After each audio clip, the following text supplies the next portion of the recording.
In this video, we learn about how to interface LED with Arduino using Proteus ISAS. First, I am opening Proteus ISAS Professional 8.11. Now I am creating new project. So first, this is the first time I am opening the Proteus design. So that's why it takes some time.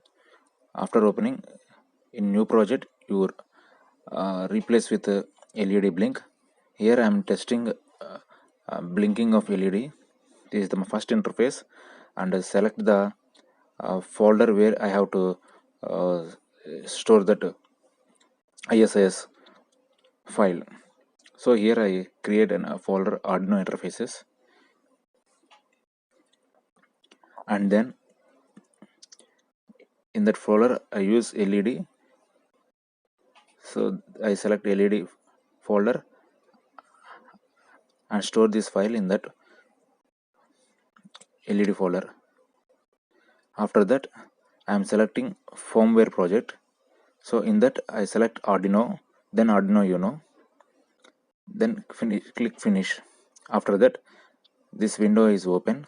Here this is the coding window and this is the schematic window.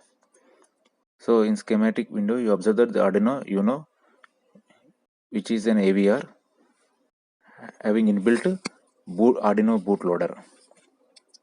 After that, I paste the code LED blink in a main.ini file.